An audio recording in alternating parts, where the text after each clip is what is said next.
Hey guys, what's happening? So we are back for more of our Ultimates coverage, where now not only do we get caught up with Thor and Sif in their mission to take down King Loki, which is basically the makings of Ragnarok in this new Ultimate universe, but on top of that we also get an update on Tony Stark's recovery, with it giving him some very interesting new abilities. So with that said, if you're enjoying these videos, be sure to drop a like, subscribe if you're new to the channel, and don't forget to hit that bell up top to get all notifications. Alright, so going into Ultimates issue 11, for the most part this really picks up from the events of Ultimates issues 6 and 7, when at the time, as a result of Iron Lad's death, if that's what you want to call it, we saw the different members of the Ultimates network just branch off and carry out the mission of fixing the world in their own way. And their methods were very different, like with America Chavez, who took the more positive and inspiring approach, as opposed to others like Hawkeye, who really just went back to blowing up stuff. And when it came to Thor and Sif, this is where they decided to take a step away from Midgard, because they felt like they had spent too much time in just one realm, which is why back then Sif had told Doom that her and Thor were gonna head to Yggdrasil, travel to the different realms, sow chaos, and build armies so they could give Allfather Loki a taste of his own medicine. And that's basically what we're getting back into here, but also going off of what we learned in Ultimate Invasion issue 2. Which is where we got our first glimpse at what was going on in Asgard, because at the time when the Maker was talking about all the changes he had made to this universe, with him having the full knowledge of everyone he considered to be an enemy, and the unlimited capacity to engage them, this granted the Maker the freedom to do whatever he wanted. But even still, his expertise of Earth 616, it wasn't a one-to-one blueprint for Earth 6160, because this other universe will have its differences, its deviations and branching possibilities, and he referred to it as a twisted mirror that cast similar reflections. So as part of the Maker's solution to this universe having an Asgard, at the time the Maker had only mentioned 3 things. 1, there's a son of lightning and thunder to deal with, a king of lies to place on a throne, and there's a Bifrost to shatter. So basically the Maker used the first 2 to handle each other, because by placing Loki on the throne, this soon after resulted in Thor being seen as a traitor. So as part of the agreement, the Maker was allowed to take Thor as his prisoner, and not long after that the Bifrost was shattered to limit Asgard's access to Earth. And this was further explained in the Ultimate Universe one-shot, because one of the only reasons why this backstory even worked was because Thor respected the laws and the traditions that deemed him as a traitor, so he willingly allowed himself to be taken prisoner. But then like we saw, all of that changed when Thor heard Doom say the words, "wrongfully imprisoned," which started the path of Thor learning the truth and becoming one of the first heroes to join the Ultimates. And really, this was the beginning of the end for the Maker's 3-part plan, because as soon as Thor learned the truth and he decided to leave, this is where Step 2 found a solution for Step 3. Because again, for the Maker, getting Thor out of the way was Step 2. But with Thor learning about the lie and already having access to the Bifrost, this meant that Thor was able to get access to Yggdrasil directly without needing the Rainbow Bridge. Which really just goes to show that if any part of the Maker's 3-step plan concerning Asgard, Thor, and the Rainbow Bridge, if any part of these 3 steps were fixed, then the whole thing doesn't work. So now since we've seen Step 2 and Step 3 get solved, the only thing that's left is King Loki, which is why he's the main focus not just in Asgard, but also across all the other realms, as far as what we see Thor and Sif getting into now. But I also want to say, aside from the 3-step plan that the Maker had pertaining to Thor, there are more details that go into what the Maker's doing as far as his agreement with Loki and somewhat with Thor, who turned himself in, depending on how you look at it. But there's also an element of the Maker having his influence in other realms. And part of this was hinted at during the Ultimate Universe one-shot, mostly by way of Sif, who mentioned Thor going against the Maker's agreement. And aside from that, the details as far as the Maker monitoring other realms, we'll see that unfold as we continue. But going back to what's happening now with Thor and Sif implementing their plan, building a rebellion and sowing chaos across the realms, this first takes us to Nidavellir. And when they get here, we're told, oh, and by the way, there's a lot of rhymes in the narration for this one. But one of the first things we're told about Nidavellir when Thor and Sif get here is that Nidavellir, which means fields below, home of dwarves and divine industry, it's basically been turned into a sweatshop, where the dwarves are no longer their own bosses, where they can choose what they want to make, because now they've all been turned to overworked factory workers, and they're described as poor, pathetic paycheck collectors, uneasy employees, each with one job, forever, all assembled in a line. And the reason why Thor and Sif came here first was because they needed a way to move around without being seen, which is what brings them to Brock and Idri, who are bickering builder brothers, Mjolnir makers, wonder workers. So the order that Thor and Sif put in is as follows: 2 cloaks to render movements mysterious, invisible, to hide comings and goings, even from all-seeing eyes. Brock and Idri, longtime Loki loathers, agree, but not for free. They demand a fee. They say times are hard in stone. This debt concept is really heavy. The price is steep, but fair. So Sif and Thor go ensnare a bird made of air, and a bear with flowing maiden's hair, and the night sky constellation called the Little Air. And if you say to me false, dismissed, no such thing exists, I reply, now you know why. Because Thor and Sif resist. So again, this is Thor and Sif getting cloaks from Brock and Eitri so they can travel throughout the realms undetected. And in return, Sif even says that she'll throw in his neck for free. But going forward, we're told the cloaks were crucial, for he had spies and eyes of all color, shape, and size. The fox, the empty box, the infectious pox. All tell all to Loki, unfair king of Asgard, supreme commander of skies, thin-lipped lord of lies, formerly fast wit, somewhat slower, mind's edge dulled, puppet god, puppet fraud, nowadays numbskulled.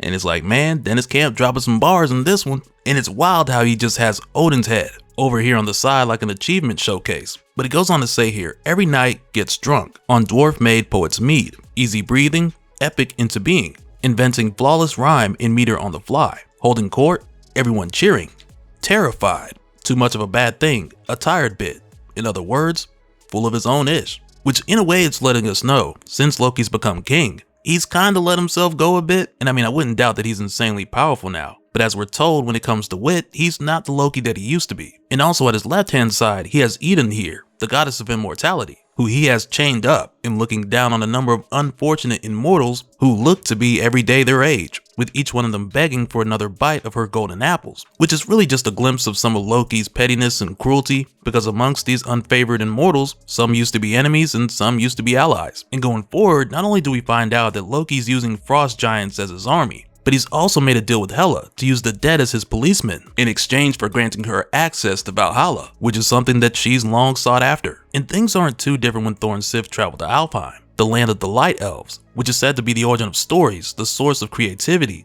divine inspiration. But now, and likely as part of the Maker's agreement, they're being heavily censored by a number of hand agents as a way to narrow what is possible, whether that be to think, to want, or to dream. Which right here is what I was talking about as far as the Maker having his hands in other realms, no pun intended.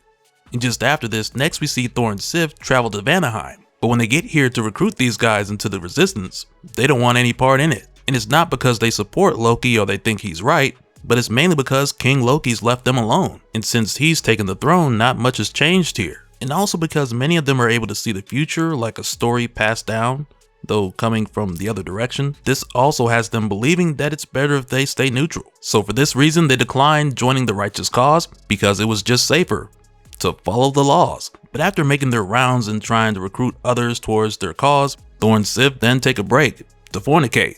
And following this, we're told that Sif wakes up alone after some time, whether that be hours, days, or centuries later, which is just one out of a couple times where it's implied how the time moves differently between these different realms. But it goes on to say here, finally, Thor returns, covered in burns, one hand just cinders, sulfur, stinking, somehow shrinking, unable to meet her eye. What have you done, she asked. Not wanting an answer, any god provides.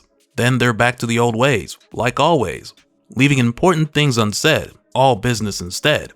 They still had to make dread, war on the dead. And as far as what's going on with Thor's burnt hand, which will be just fine within time, but as far as what happened to it, I'll let you guys know my guess in just a little bit. But after this, we head over to Jotunheim, where we're told sometime after, for Loki, disaster. It moves differently in myth, month, minute, millennium. They're all mixed up with each other. Blurred world wordsmith, in name of pith. As we're shown Thor catching the frost giants with a surprise attack. And with doing so, we're told that he's trying to be anything but subtle. Unlike before, where now it's said that his rage could be seen from Asgard, which then gets Loki's attention, so he heads over there. And this is where we're told, but all this action was a mere distraction, for while Loki returned back to the fatherland, Slaughterland, he left Asgard unguarded, which is basically a plan that Thor and Sif put together to get Loki out of the way so Sif could go to Asgard and get Eden out of there, so they could hide her in Niflheim. And not just her, but also others from Asgard who are willing to join the resistance. And this includes people like Heimdall, Hogun, Volstagg, Fandral, and Balder, I believe, because we're not given names just yet, but as we're told, their numbers will grow. And thanks to the Golden Apples, they've all had their vigor restored. And we'll see more of those who have joined the cause in just a moment. But also as a result of the Golden Apples being here, and not in Asgard. We're also told here Loki is raging, rapidly aging, unused to time and losses. The problem with most bosses, he gathers his banners, his swords, his hammers, summons a rousing speech, but without his mead, only stammers. So basically without the golden apples or his mead, Loki's starting to look his age, and he's stumbling over his words. But even still, Loki's able to make his point here, to both his frost giant army, as well as to the dead, his dread policemen. And part of this message that we're shown right away is that Loki believes that he's been too lenient. So as a result, he's increasing his oppression. And one of the first examples that we're shown is the people of Vanaheim being placed in chains. And it's crazy because the Vanir, they could have been like what we're seeing now in Niflheim, where Thor and Sif have increased their numbers, everyone here is on that golden apple diet, and they're ready to go to war. But at the same time, I can also imagine with everyone in Vanaheim turning down the opportunity for this rebellion, because of the stories passed down from the future, it's possible that they didn't see exactly what was coming. Or those who are going to lose their lives in the fight to come, they could have just told everyone else, oh, it's better if we all do nothing. So yeah, we have yet to see how things are going to play out for them. But after seeing Thor's army grow in numbers, the next thing we see is Thor making his way to Muspelheim. And it goes on to say here, who can say what drove him? Desperation, inspiration, frustration, perhaps a vision. Either way, he had made a decision. Better flames than chains. He had fought fire demons in caustic legions. The sons of Muspel fell before the storm. Further and further, he'd come to make a deal with Flame Lord Surtur, Muspel's fiery crown, who approved his appeal. Burn it all down. So yeah, as it would seem, with the Maker getting involved, putting Loki on the throne, and imprisoning Thor, this has shuffled the cards to where now Thor is basically bringing Ragnarok to Asgard. And I can only imagine this is why his right hand was scorched earlier. But yeah, once again, much like we've seen in so many other cases on Earth 6160, when the villains are at the top and in control of everything, whatever the heroes do to go against them, it makes the heroes look like the bad guy, which is kind of what's happening on Earth 616 as well. But yeah, I'm excited to see this version of Ragnarok. Let me know what you guys think in the comments. But just after this, we head back to Midgard, where we're told that time is more linear, and I mean it is, but at this point we're given an update on Tony's recovery, as we're told that his body was broken beyond conventional fixing, implying that his repairs are going to be very unconventional. The makes of his heart, a terrible engine, revamped veins contain flow of blood and time, lab-grown lungs breathe in air, exhale era, brain burns with revelation, sudden sense of elevation, infinity bears her breast, shows him everything, means to make lad into a man. Which really is us now being told that Tony's evolving beyond who he was as Iron Lad in this unconventional repair, whether that be the Immortus engine replacing his heart like an arc reactor, opening his mind and showing him different possible timelines, that all has yet to be explained directly. But what we do get in the here and now is Tony calling Doom and asking him to explain what's on the screen that shows all the Ultimates dead at the hand of the immortal Iron Fist Hulk. Because Tony's not exactly sure what this is, whether it was an alternate timeline, what was supposed to happen, or what. But we'll just have to stay tuned to get those details later on. But in the meantime, let me know what you guys think in the comments, just below that like button, appreciate it. Because I think this is the beginning of us seeing the evolution of Tony Stark, where not only will he have crazy abilities beyond just time travel, but it's possible that some of the things that he's going to see, they just might change his mind about not using time travel anymore. And who knows what Tony will become after that. And so now real quick, I want to give a special shout out to all the patrons. Thank you guys for all of your support. And for anyone who's new here, who wants more information on how to support the channel, I got a link below where you can go to patreon.com/dopespill.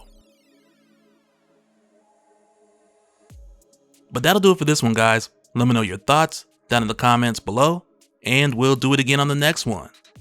Alright. Later.